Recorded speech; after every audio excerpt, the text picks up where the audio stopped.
Alors vidéo vlog et concept, je les mets un peu dans le même panier. Qu'est-ce que c'est? C'est des vidéos un peu à la Alex, avec ses vidéos Airbnb, ses vidéos aussi test des objets Amazon. Vous pouvez prendre l'exemple sur sa chaîne, c'est à peu près ça de quoi je parle. Ça peut être un peu des vidéos à la McFly et Carlito, etc. Généralement, il y a plein de rushs, plus ou moins longs, qui ont été filmés dans une certaine chronologie, avec des plans de coupe pour illustrer. Si Alex parle d'écouteurs, si on reprend cet exemple, il va faire des plans de coupe de l'écouteur ou le filmer de plus près pour qu'on ait une vision plus détaillée. C'est ce qu'il fait dans ses objets Amazon, par exemple. Du coup, des fois, il va y avoir plusieurs cams en même temps aussi. Il pourrait y avoir 2 cams. Plusieurs pistes sonores aussi, c'est possible s'il y a plusieurs invités. Si le concept, c'est un cache-cache, il y aura évidemment plein de cams, plein de points de vue différents, plein de pistes sonores différentes. Dans ces cas-là, il faudra tout synchroniser et ensuite tout dérush. Mais dans ce type de montage-là, il faut un peu plus adapter son dérush, mais là, je vais prendre un truc un peu plus global. En exemple, je vais pas prendre une vidéo d'Alex, je vais prendre une vidéo d'Ulysse que là, sa traversée de l'Europe en train. Comment j'ai fonctionné moi? C'est-à-dire qu'il y avait 2 parties dans sa vidéo parce qu'il a vidé sa caméra et du coup, ça a réinitialisé les noms des rushs. Du coup, pour pas me perdre, j'ai fait en 2 parties, avant la réinitialisation et après. Donc du coup, il y a partie 1 et partie 2. Il y en a une qui dure 11 minutes et une qui dure 37 minutes. Donc j'ai fait un premier dérush où j'ai mis aussi les plans de coupe à peu près au moment où je pensais les mettre. Donc c'est ça, un plan de coupe qu'on va mettre sur des musiques, des plans de bâtiments, des plans de rue, etc. Mais du coup voilà, j'ai dérush. Mais avant de dérush, ou même pendant le dérush, j'avais aussi une séquence. Vous voyez que chaque truc est sur une séquence que j'ai juste dupliqué et après voilà. C'est que j'ai mis tous les rushs sans cut les uns après les autres dans la chronologie. Pourquoi? Parce qu'imaginons je cut ici, je dérush et tout, j'enlève des passages, mais je me dis à ce moment-là en fait j'ai enlevé un truc qu'il fallait pas.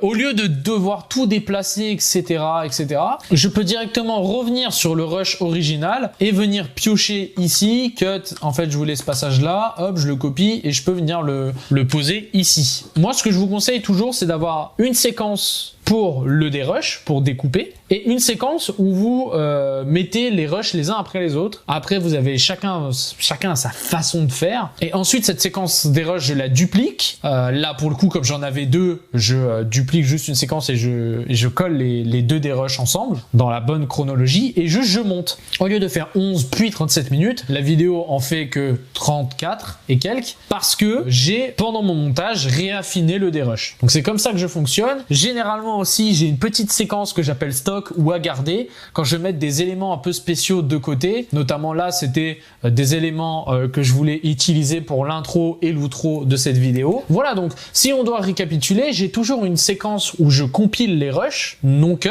je les mets les uns après les autres. Elle n'est pas indispensable. J'ai toujours une séquence des rushs que je garde telle quelle dès que je fais mon montage, donc je duplique ma séquence pour en faire une montage, et j'ai une séquence, on va dire, à garder, ou stock, pour les petits trucs, donc je suis sûr qu'il faut que je garde de côté. Ça reste la même chose, j'enlève les parasites, je replace s'il faut. Alors là, on pouvait pas trop, parce qu'il allait de ville en ville, donc à chaque fois, il disait, bah là, je vais aller dans cette ville. Donc on pouvait pas mettre, sachant qu'il allait direction la mer Noire, on pouvait pas mettre Prague avant, avant Bruxelles en Belgique. C'était pas possible parce qu'il va pas aller d'abord à Prague, puis Belgique, puis après la mer Noire. Ça n'a pas de sens. Donc, évidemment, on était obligé de suivre une chronologie, mais pour d'autres vidéos ou d'autres concepts, ça peut totalement se faire. Je vous fais pas un cas pratique parce que j'en ai pas sous la main, mais sachez que si l'occasion se présente, je filmerai le dérush d'une vidéo concept, voire vlog, et je vous posterai ça dans la formation, dans cette partie dérush, et vous la verrez apparaître. Mais d'ici là,